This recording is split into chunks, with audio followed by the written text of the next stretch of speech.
Alright, hello. Today we're going to do the rocker plate drawing. The dimensioning of this is relatively simple.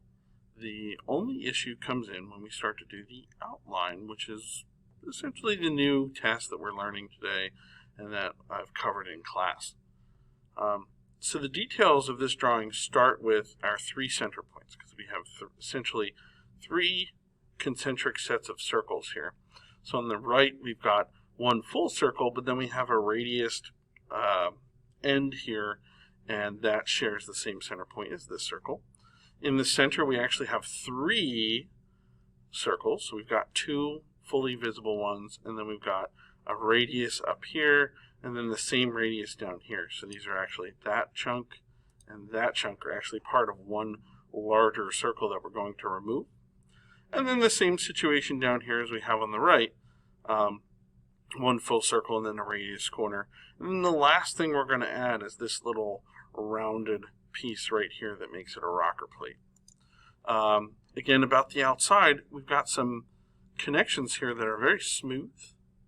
There's no sharp corners. And that's done through a process, or through geometry called tangential geometry. So we've got a line that's tangent to a circle. We've got a circle that's tangent to another circle. And tangent is something that we covered in class. I will discuss it a little bit though. Alright, so to start drawing this, the first thing we're going to do is we're going to find our three center points. That's really the easiest thing to do. So I'll start with a line, and we'll just kind of work our way out from the center. So I'm going to draw just a vertical chunk of a line, and then off of the center of that, we're going to go to the right. So we're starting essentially here, right in the middle. We're going to go to the right 2¼ inches. So we'll just type that in, 2.25. And we're going to do the same thing. We're going to go to the left the same distance, 2.25. If we look, we're going our 2.25. So again, we're following this over from the center. 2.25. So that dimension is highlighted right there. And we've got to come down, because if we kept it there, we actually would wind up with a symmetrical object, and this is not symmetrical. So if we look, we're going to come down right here. It says 0.5. So that's as far as I'm going to come down. 0.5. So we essentially have our three center points laid out here. So I need to know what size circles we're going to draw on each. And what I'll do is I'll just start with the very center circles on all three of these. It'll make it a little bit easier for us to sort of work from. So our center circle here, there's no diameter labeled on that. Our center circle here, the diameter is 1.5. And then our center circle here, if we look at the one dimension that's touching it, says diameter of 1 times 2. So again, similar geometry, we're just going to assume, hey, this times 2 doesn't mean that we're multiplying the dimension. It means that we have two circles that are the same size. So we'll assume that this is 1. So we've got a 1-inch circle, a 1.5-inch circle in the middle, and a 1-inch circle. Let's draw those. We'll start on the right here. Diameter, 1. C for circle. Diameter, again, 1.5. And we will do the same thing again down here, because remember the shift's down here. And we'll go D for diameter, and then 1. And now the next thing I want to do is I just want to take out all of these layout lines. It's just going to be easier to understand what's going on at that point. Okay, so now we're going to start putting in all the extra circles. So this outside circle here, this outside circle here, and then this one, and then this very outer circle here. So let's look on the left here. Our outside circles on our two ends, the left side and the right side, are a radius of 0.75. So let's draw that. Do that on both ends, 0.75. You should get a larger circle there. And yeah, it should look the same. And then we'll do the other two here. So in the center, we've already drawn the very center one, so now we're going to work our way out. This one is a diameter of 2.25. Draw that. Diameter, hit D on the keyboard and then hit enter, 2.25. Alright, and then we're going to draw this very outside, even though there's only little bits and pieces of it, we're going to draw the whole thing as one. So that's a radius, again, looking at the symbol there is an R for radius of 1.375. Now, in fractions, that's 1 3/8, but if you just type the numbers, that'll work just as well. 1.375. Hit enter. We get a larger circle. All right. Now, we've got all the basic structure. Now we're just going to do basically the straight lines on the outside. And we've got this one curved arc here. And now we've got to do a process that's called tangent. It's not really a process, but it's a geometric term. So what tangent means is, again, a review from class here. Tangent is intersecting a circle at one point and one point only. So picture if you had two cans and you rolled them against each other. Those are tangent to each other in that they're touching in one spot and one spot only. They're not intersecting each other, and they're not spaced apart. So that's essentially what's going on here. And you can do that with a circle and then any other geometry, a straight line, an arc, another circle, whatever it might be, you can do that. So to draw this, we need to first make sure our OSNAP settings are correct. So we're going to go down here where it says OSNAP, and we're going to click the arrow.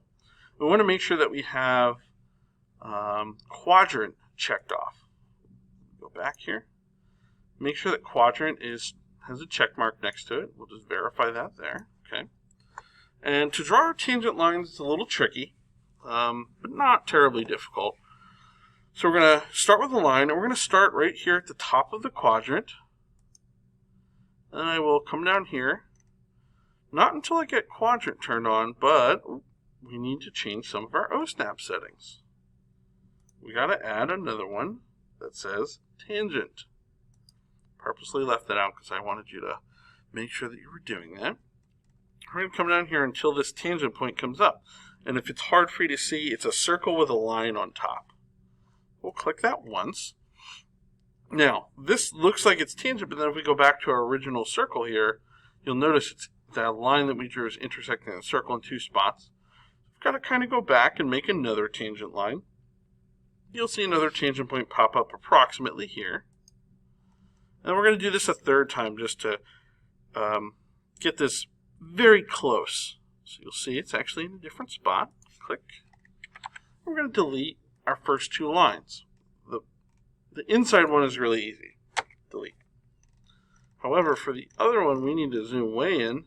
We want to delete, again, the one on the inside of the drawing here. There. Okay.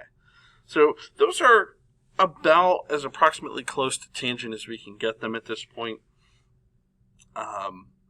We could repeat that infinitely. It would never be perfect. And there's some other tools to get it absolutely perfect. However, it goes into a whole other system in AutoCAD, and we just don't need to get into that. This is really, really close with minimal effort. So again, we're just going to repeat that process here. Quadrant to the tangent symbol.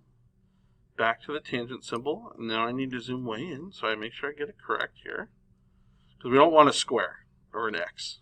We want the tangent symbol.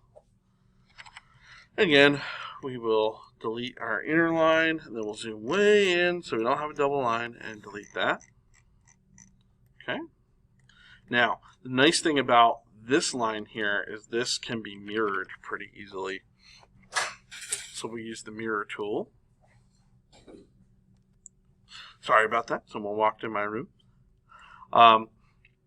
So we're going to continue on, and we're going to take advantage of the mirror tool. So we're going to mirror this line across our center line here. So what we'll do is we'll select mirror. We'll select our line. We'll hit enter. We're just going to select the center points of our circles here. You can see it kind of previews. And then again it says erase source objects. No, we want to keep that. Alright. The last thing we want to do is we want to put in our arc. Now, the other lines that we've drawn at this point, up to this point, are done kind of with a basic geometric process that's never going to get it perfect. With circles, AutoCAD actually has it built in really nicely where we can calculate it out very well. So what we're going to do is we're going to select the circle tool, and then rather than selecting a center point and drawing a circle, we're going to look at our options down here in the text box. So it says 3p, that means 3 points. 2p is 2 points, or tan radius. Let's look at our original drawing. We know that this arc is tangent to this circle here. We know that this arc is tangent to this circle here. And if we look at our dimensions, we know the radius as well. So tan radius is a great option for us. So if we, again, following our directions in the text box, specify point on object for the first tangent of circle. So it's somewhere along here you see the little tangent marker comes up. We'll click that approximately where it needs to go. And then it says specify point on object for second tangent of circle. Again, approximately where it needs to go. And now it says specify the radius. Our radius is 1. And there we go. Now we just got to come in with the trim tool and clean everything up. So we'll start on the outside here. We'll clean up this circle and that circle. Clean up that. And clean up that. And just like that, class is over and we are done with this drawing. And we'll confirm selection. All right.